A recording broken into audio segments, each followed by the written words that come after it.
பொதுவா உங்க வீட்ல டிவி ரிமோட் வேலை செய்யலன்னா உடனே என்ன பண்ணுவீங்க? தூக்கி போட்டுட்டு புதுசு வாங்குவோம், அதுதானே வழக்கம். எக்ஸாக்ட்லி. அதுதான் பண்ணுவோம். அதாவது அந்த பழைய பேட்டரிய கழட்டி குப்பையில போட்டுட்டு உடனே ஒரு புது பேட்டரி போடுவோம். சரியா? ஆமா, ஏன்னா பேட்டரி தீர்ந்து போச்சுன்னா அது ஒரு குப்பை அப்படிங்கறத நம்ம மைண்ட்ல இருக்கு. ரைட். ஏன்னா நாம எப்பவுமே ஆற்றல் அல்லது மின்சாரம் பத்தி பேசும்போது அது ஒரு பேங்க் அக்கவுண்ட் மாதிரி தான் நினைப்போம். கரெக்ட். பேங்க்ல எவ்வளோ பணம் போடுறோமோ அதை தான் எடுக்க முடியும். ஆமா, கணக்கில் பணம் தீர்ந்து விட்டால் அவ்வளவுதான், ஜீரோ. ஒரு சாதாரண பேட்டரியும் அப்படிதான். சார்ஜ் தீர்ந்து விட்டால் முடிஞ்சது. இதுதான் நாம காலங்காலமா நம்பிட்டு இருக்கிற ஒரு இயற்பியல் விதி. ஆக்சுவலா பொதுவான பார்வை அப்படிதான் இருக்கு. பேங்க் அக்கவுண்ட்ல பணம் தீர்ந்தா ஜீரோ ஆகிற மாதிரி பேட்டரிக்குள்ள இருக்கிற ரசாயனங்கள் தீர்ந்து போனா அதோட ஆயுள் முடிஞ்சதுன்னு நம்ம முடிவு பண்ணிடுறோம். கண்டிப்பா. ஆனா இப்போ நீங்க கேக்குற நேயர்களுக்காக ஒரு கேள்வி. அந்த பேங்க் அக்கவுண்ட்ல ஒரு மேஜிக் நடந்து கண்ணுக்கு தெரியாத ஏதோ ஒரு இடத்துல இருந்து பணம் தானாகவே ரீஃபில் ஆயிக்கிட்டே இருந்தா எப்படி இருக்கும்? அடா, அப்படி ஒரு ஏடிஎம் இருந்தா செமையா தான் இருக்கும். ஆமா, அதுவும் ஒரு நாள் 2 நாள் இல்ல, பல 100 வருஷங்களுக்கு தொடர்ந்து அந்த பணம் வந்துகிட்டே இருந்தா. வாவ்! இத ஒரு பேட்டரிக்கு பொருத்தி பார்க்கும்போது தான் என் மூளையே சூடாயிடுச்சு. ஏன்னா இது நம்ப முடியாத ஒரு விஷயமா இருக்கு இல்லையா? ஆமா, செத்து போன ஒரு பழைய பேட்டரியில இருந்து பல வருஷங்களுக்கு வற்றாத மின்சாரத்தை எடுக்க முடியும்னு சொன்னா அது இதுவரைக்கும் நம்ம படிச்ச சயின்ஸ் ரூல்ஸ் எல்லாத்தையும் தலைகீழா மாத்துற ஒரு விஷயம். எக்ஸாக்ட்லி. இதத்தான் இன்னைக்கு இந்த ஆழமான தேடல்ல நம்ம அலச போறோம். ஏன்னா என்கிட்ட ரொம்ப சுவாரஸ்யமான 2 தரவுகள் இப்போ இருக்கு. ஆமா, முதல் தரவு அந்த Kannamma project. Correct. Kannamma project அப்படிங்கிற ஒரு தீவிரமான ஆய்வோட 126வது கட்ட அறிக்கை. இது மே 13, 2026 அன்னைக்கு வெளியிடப்பட்டிருக்கு. அதாவது கரெக்டா அந்த ஆய்வோட 53வது நாள் பதிவு இது. ஆமா, அதோட சேர்த்து இன்னொரு தரவையும் நம்ம கண்டிப்பா பார்க்கணும். அது அந்த யூடியூப் வீடியோ தானே? ஆமா, நீர் மருத்துவம் 942 அப்படிங்கிற ஒரு யூடியூப் சேனல்ல வெளியான ஒரு ஆடியோ பதிவு. ஆக்சுவலா அது ஒரு வழிகாட்டிக்கும் அவரோட மாணவருக்கும் இடையில நடக்கிற ஒரு சாதாரண ஃபோன் கால் மாதிரி தான் ஆரம்பிக்குது. கரெக்ட். ஆனா அதுக்குள்ள அவங்க பேசுற சயின்ஸ் பெரிய பெரிய லேப்கள்ல நடக்காத ஒரு விஷயத்த சாதாரணமா ஒரு டேபிள் மேல செஞ்சு காட்டிடுது. நிஜமாவே இந்த 2 தரவுகளையும் ஒன்னா சேர்த்து பார்க்கும்போது ஒரு மிகப்பெரிய புதிர் அழுறதே நேர்களாகிய நீங்களும் சரி நாமும் சரி உணர முடியும். கண்டிப்பா. இப்ப நம்ம நேரடியா அந்த கண்ணம்மா ப்ராஜெக்ட் ரிப்போர்ட்குள்ள போவோம். அதுல உங்களுக்கு ரொம்ப ஆச்சரியமான விஷயம் அது. அதாவது 53 நாளா தொடர்ந்து இயங்கிட்டு இருக்கிற ஒரு பழைய பேட்டரி. ஆக்சுவலா அது ஒரு கம்ப்ளீட்டா செத்து போன ஒரு மின்கலம். ஆம், செத்து போன மின்கலம். ஆமா, எந்த ஒரு ஏற்ற இறக்கமும் இல்லாம நிலையா 2.2 வோல்ட் மின்னழுத்தத்தை கொடுத்துக்கிட்டே இருக்கு. அது மட்டும் இல்லாம இன்னொரு முக்கியமான விஷயம் இருக்கு. என்னது? அந்த 2.2 வோல்டேஜ வச்சு ஒரு 5 வோல்ட் டிசி மோட்டாரை தொடர்ந்து 10 செகண்ட்ஸ் அவங்களால ஓட வைக்க முடியுது. எப்படி? இது எப்படி சாத்தியம்? அதாவது முழுவதும் பிழிஞ்சு வெயில்ல காய போட்ட ஒரு எலுமிச்சை பழத்துல இருந்து மறுபடியும் 1 லிட்டர் ஃப்ரெஷ் ஜூஸ் எடுக்கிற மாதிரி இருக்குன்னு சொல்றீங்க. ஆமா, அப்படிதானே இருக்கு. உங்க எலுமிச்சை பழம் உதாரணம் கேட்க நல்லா இருக்கு, ஆனா சயின்ஸ் படி பார்த்தா அது சரியான ஒப்பீடு கிடையாது. ஓஹோ, ஏன் அப்படி சொல்றீங்க? ஏன்னா எலுமிச்சை பழத்துல ஜூஸ் தீர்ந்து போனா மறுபடியும் அதை நாம உருவாக்க முடியாது. ஆனா இந்த பேட்டரியில நடக்கிறது ரசாயன வினை கிடையாது. அப்போ வேற என்ன நடக்குது உள்ள? ஆற்றல் அழியாது, அது ஒரு வடிவத்திலிருந்து இன்னொரு வடிவத்திற்கு மாறும் அப்படிங்கிற தெர்மோடைனமிக்ஸ் விதியை நாம படிச்சிருப்போம் இல்லையா? ஆமா, ஸ்கூல்ல படிச்சிருக்கோம். ஆனா இங்க அதுக்கும் மேல ஒரு விஷயம் நடக்குது. அதாவது அணுக்கருவுக்குள்ள நடக்கிற வட்ட இயக்கம், அதாவது ரவுண்ட் மோஷன். வட்ட இயக்கம்னு சொல்றீங்களே, அத கொஞ்சம் தெளிவா புரியுற மாதிரி சொல்ல முடியுமா? நிச்சயமா. அதாவது இந்த வட்ட இயக்கம் மூலமா எனர்ஜியை வட்டாம சுழல வைக்க முடியும் அப்படிங்கறத இந்த செத்துப்போன பேட்டரியை ஓட வைக்கிற அந்த இயந்திர விசை நிரூபிக்குது. ஆனா அந்த பேட்டரிக்குள்ள அப்படி என்னதான் நடக்குதுன்னு நேர்களுக்கும் எனக்கும் ஒரு சந்தேகம் வரும் இல்லையா? இத சிம்பிளா சொல்லணும்னா ஒரு முடிவில்லாத நீர் சக்கரம் மாதிரி கற்பனை பண்ணிக்கோங்க. உங்களுக்கே தெரியும், தண்ணி மேல இருந்து ஊத்த அந்த சக்கரம் சுத்திக்கிட்டே இருக்கும். ஆமா, ஒரு வாட்டர் வீல் அப்படிதானே வேலை செய்யும். இங்க தண்ணிக்கு பதிலா அந்த அணுக்கருவுல இருந்து தொடர்ந்து வெளியேறிக்கிட்டே இருக்கிற எலக்ட்ரான்கள் தான் அந்த சக்கரத்தை சுத்துது. ஓஹோ, எலக்ட்ரான்கள் சுத்துதா? ஆமா, இது இயற்கையான அணுப்பொருள் சிதைவு. அதாவது ரசாயனங்கள் ஒன்னோடு ஒன்னு ரியாக்ட் ஆகி கரண்ட் வர வழக்கமான பேட்டரி மெக்கானிசம் இங்க செத்து போச்சு. ரைட், கெமிக்கல்ஸ் எல்லாம் தீந்து போச்சு. கரெக்ட். ஆனா அந்த பேட்டரிக்குள்ள இருக்கிற பொருட்களோட அணுக்கள் இயற்கையாகவே சிதைவடைஞ்சு எலக்ட்ரான்களை உமிழுது. அட, அப்போ அந்த யூடியூப் வீடியோல வழிகாட்டி சொல்ற விஷயம் இங்க கரெக்டா மேட்ச் ஆகுதே. அவர் என்ன சொல்றாரு? அவர் என்ன சொல்றாருன்னா, கடைகள்ல வாங்குற டியூரோசெல் அப்படிங்கறத ஒரு பேட்டரியா நம்ம பார்க்கவே கூடாதாம். அப்புறம் எப்படி பார்க்கணும்னு சொல்றாரு? அது சும்மா ஒரு உரை, ஒரு பாக்ஸ் மாதிரி. அதுக்குள்ள இயற்கையான பீட்டா சிதைவு நடக்கிறதுக்கான ஒரு ஊடகம் மட்டும்தான் அந்த செல் அப்படின்னு சொல்றாரு. வாவ், இது ரொம்பவே புதுசான ஒரு பார்வையா இருக்கு. ஆமா, பேட்டரிய ஒரு ஊடகம் அல்லது மீடியம்னு சொல்றது ரொம்பவே வித்தியாசமா இருக்கு. கண்டிப்பா. ஏன்னா ஒரு சாதாரண பேட்டரி அப்படிங்கிறது தன்னுள்ள இருக்கிற கெமிக்கல்ஸ முழுசா எரிச்சு கரண்டா மாத்திடும். ஆமா, மாத்திட்டு கடைசில ஒரு டெட் பாடி மாதிரி ஆயிடும். ஆனா பீட்டா சிதைவுக்கு அது ஒரு ஊடகமா மாறும்போது அதோட கதையே வேற. அந்த டியூரோ செல்லுக்குள்ள 2 வகையான இயற்கை பீட்டா சிதைவுகள் நடக்கும்னு அந்த யூடியூப் வழிகாட்டி ரொம்ப ஆழமா விளக்குறாரு. ஆமா, அதுல ஒண்ணு கார்பன் 14 சிதைவு. அதாவது சி புரோட்டீன் சிதைவு, ரைட்? கரெக்ட். அந்த பேட்டரிக்கு நடுவுல இருக்கிற கிராஃபைட் தண்டுல இது நடக்குது. கிராஃபைட் தண்டலியா? ஆமா, அவர் இத விளக்கும்போது நைட்ரஜன் 14 உள்ள போய் அதுக்குள்ள இருக்கிற கார்பன் 14 வெளியே வர ஒரு இன்டர்சேஞ்ச் செயல் ஓரேன்னு சொல்றார். அடா, இது ஒரு சூப்பரான ப்ராசஸ் ஆச்சே. இதோட சிதைவு காலம், அதாவது ஹாஃப் லைஃப் பாத்தீங்கன்னா 5730 வருஷங்கள். 5730 வருஷங்களா? கேட்கவே தலை சுத்துது. ஆமா, ஒரு சின்ன பேட்டரிக்குள்ள இவ்ளோ பெரிய ப்ராசஸா அப்படின்னு எனக்கும் தோணுச்சு. அது மட்டும் இல்ல, 2வதா இன்னொரு சிதைவும் அங்க நடக்குது. ஓ, இன்னொரு சிதைவு இருக்கா? ஆமா, அது பொட்டாசியம் 40 சிதைவு. இதோட சிதைவு காலம் இன்னும் பிரமிப்பானது. எவ்வளவு வருஷம் இருக்கும்? சுமார் 1.2 மில்லியன் ஆண்டுகள், அதாவது பல லட்சம் வருஷங்கள். அடேங்கப்பா, பல லட்சம் வருஷங்களா? ஆமா, இந்த 2 இயற்கை சிதைவுகளும் சேர்ந்துதான் அந்த வற்றாத எலக்ட்ரான் ஓட்டத்தை உருவாக்குது. ஓஹோ, அதுதான் செத்து போச்சுன்னு நாம தூக்கி போடுற அந்த பேட்டரிக்கு மறுபடியும் மறுபடியும் உயிர் கொடுத்துக்கிட்டே இருக்குன்னு சொல்றீங்க? எக்ஸாக்ட்லி, அதுதான் உண்மை. ஒரு நிமிஷம், எனக்கு இங்க ஒரு பெரிய சந்தேகம் வருது. சொல்லுங்க, என்ன சந்தேகம்? நீங்க சொல்றத பார்த்தா எனக்கே போய் ஒரு பழைய பேட்டரிய கழட்டி செக் பண்ணலான்னு தோணுது. ஆனா இப்போ கிராஃபைட் அப்படின்னா அது பென்சில்ல இருக்கிற லெட் தானே? ஆமா, அதே கிராஃபைட் தான். ஒரு சாதாரண பென்சில் லெட்ல இருந்து எப்படி இவ்ளோ பெரிய நியூக்ளியர் எனர்ஜி வரும்? அப்படியே அது சாத்தியம்னு வச்சுக்கிட்டாலும் சொல்லுங்க. ஏன் பழைய காலத்து யூனியன் கார்பைட் பேட்டரிகள்ல இது நடக்கல? அவையும் ஆல்கலைன் பேட்டரிகள் தானே? இது ஒரு மிக முக்கியமான கேள்வி. இதுக்கு பின்னாடி ஒரு சூப்பரான சயின்ஸ் லாஜிக் இருக்கு. என்ன லாஜிக் அது? யூனியன் கார்பைட் பேட்டரிகள்ல கிராஃபைட் மட்டும்தான் இருந்துச்சு.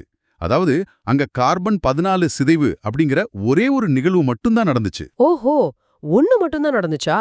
ஆமா, இதை எப்படி புரிஞ்சுக்கலாம்னா, ஒரு பெரிய கட்டடத்துல ஒரு தூணை மட்டும் பிடிச்சி இழுக்கிற மாதிரி.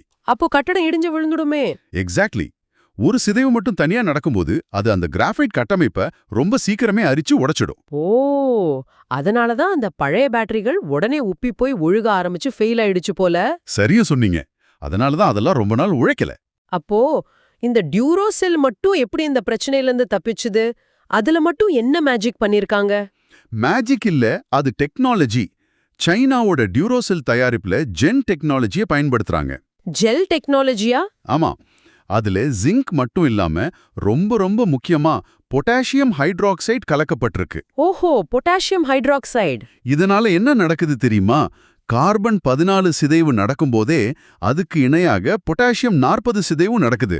அதாவது 2 பீட்டா சிதைவுகள் ஒரே நேரத்துல ஒன்றுக்கொன்று துணையா நடக்குது. கரெக்ட். அதாவது பாத்தீங்கன்னா இது ஒரு சிங்கிள் பிளேயர் கேம் கிடையாது, டபுள்ஸ் ஆடுறாங்க, அப்படித்தானே? சரியா சொன்னீங்க.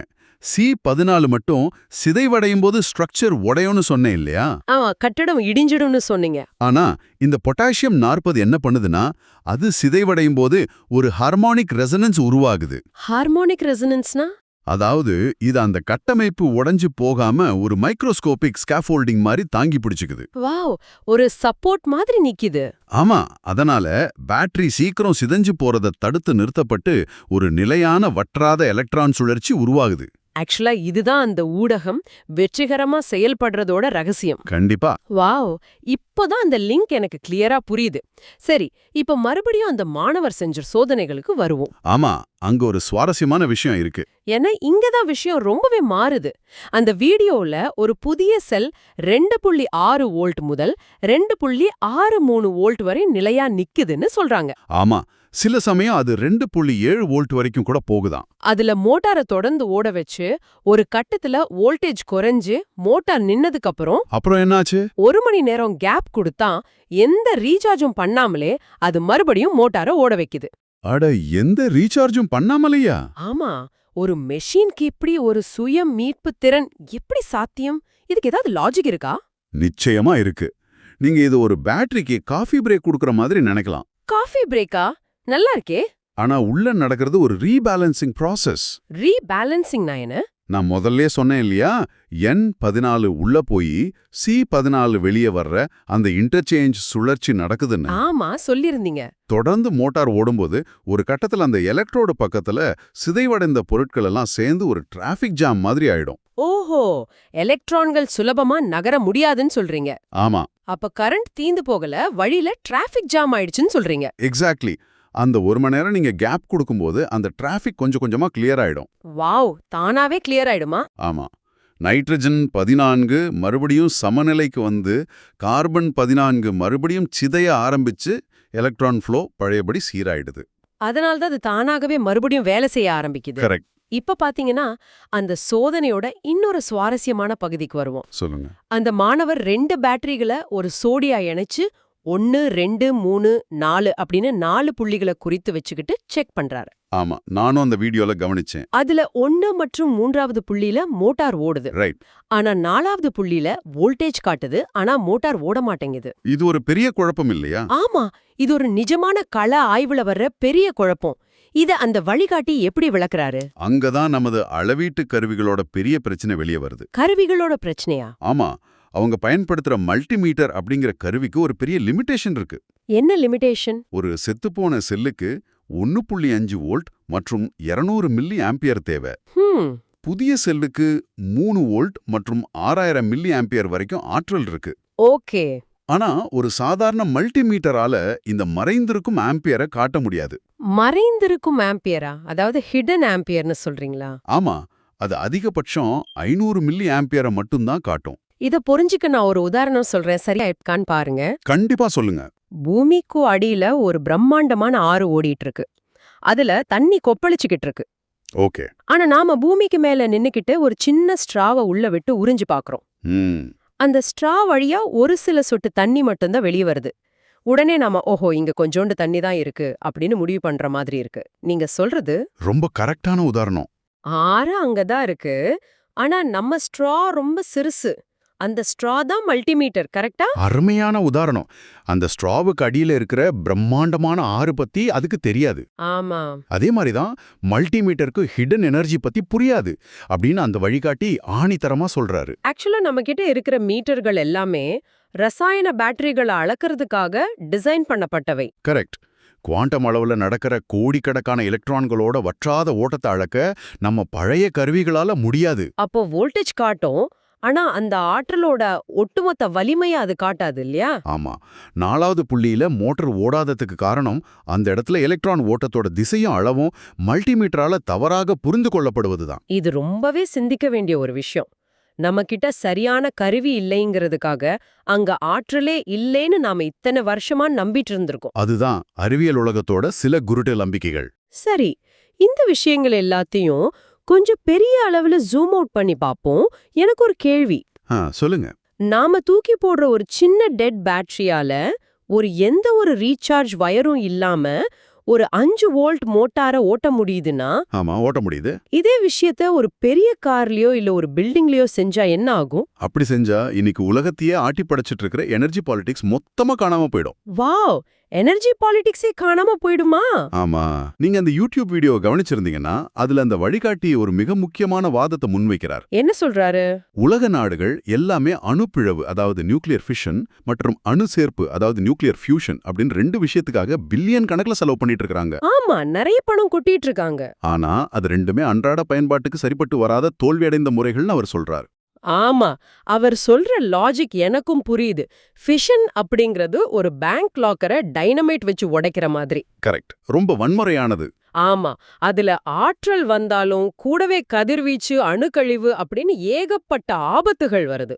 எக்ஸாக்ட்லி. ஃபியூஷன் அப்படிங்கிறது சூரியன்ல நடக்கிற மாதிரி 2 ஆட்டம கட்டாயப்படுத்தி ஒட்ட வைக்கிறது. ஆமா, அதுக்கு பல லட்சம் டிகிரி வெப்பநிலை தேவைப்படும். ஆனா இந்த பீட்டா சிதைவு அப்படிங்கிறது எந்த வன்முறையும் இல்லாதது. இயற்கையாவே ஒரு பொருள் தனக்குள்ள இருக்கிற ஆற்றலை பொறுமையா வெளியேற்றுற ப்ராசஸ். ரொம்ப அழகா சொன்னீங்க. ஒரு பேங்க் லாக்கர்ல இருந்து ஒவ்வொரு மணி நேரமும் ஒரு 100 ரூபாய் நோட்டு கதவுக்கு அடியில இருந்து தானா வெளியே வர்ற மாதிரி. மிகத் துல்லியமான புரிதல். அவர் சொல்றதும் அதுதான். இயற்கைய வற்புறுத்தி ஆற்றலை எடுக்கிறத விட இயற்கை தானாவே வியர்த்து வெளியேத்துற இந்த அணுசிதைவு ஆற்றல் ரொம்பவே பாதுகாப்பானது. வியர்த்து வெளியேத்துறதா? நல்ல வார்த்தை இது. இத குவாண்டம் ரெசனன்ஸ் அப்படிங்கிற முறையில பெரிய அளவுல ஒருங்கிணைக்கணும். குவாண்டம் ரெசனன்ஸ்னா? அதாவது ஒரே ஒரு செத்துப்போன பேட்டரி 2.2 வோல்ட் கொடுக்குதுன்னா, இதே மாதிரி 1000 லட்சம் பேட்டரிகளை ஒரு குறிப்பிட்ட அதிர்வெண்ணில் ஒத்திசைந்து செயல்பட வைக்கும்போது, வாவ், அப்படி செஞ்சா என்ன ஆகும்? அது ஒரு பிரம்மாண்டமான பவர் கிரிட் அளவுக்கு ஆற்றலை உருவாக்கும். கொஞ்சம் இருங்க, அப்போ பெட்ரோல், டீசல், நிலக்கரி இதெல்லாம் இனி தேவைப்படவே படாதா? தேவைப்படாதுன்னு தான் சொல்லணும். பெரிய பெரிய கனரக இயந்திரங்கள், தொழிற்சாலைகள், நாம ஓட்டுற கார்கள் எல்லாத்தையும் அந்த குவாண்டம் ரெசனன்ஸ் மூலமா ஓட்ட முடியுமா? நிச்சயமா முடியும். இது இயற்பியல் துறையை மட்டும் இல்லாம ஆட்டோமொபைல், எலக்ட்ரானிக்ஸ், எலக்ட்ரிக்கல் அப்படின்னு அத்தனை துறைகளையும் அடியோடு மாத்தி எழுதப் போற ஒரு பாரடைம் ஷிஃப்ட். நிஜமாவே இது ஒரு மிகப்பெரிய புரட்சி தான். இதுல நாம கவனிக்க வேண்டிய முக்கியமான விஷயம் என்னன்னா, இவ்வளவு நாளா இயற்கை நமக்கு இந்த ஆஃபரை கொடுத்துட்டு தான் இருந்திருக்கு. ஆனா நாம தான் அதை சரியா பயன்படுத்திக்கல. ஆமா, நாம தான் அதை அளக்க தெரியாமலும் அதை தக்க வைக்கிற சரியான ஊடகத்தை கண்டுபிடிக்காமலும் தடுமாறிட்டு இருந்திருக்கோம். இப்ப பாத்தீங்கன்னா அந்த டியூரோசெல் ஜெல் டெக்னாலஜி வழியா அந்த ஊடகம் நமக்கு தற்செயலா கிடைச்சிருக்கு. எக்ஸாக்ட்லி, அது ஒரு பெரிய திருப்புமுனை.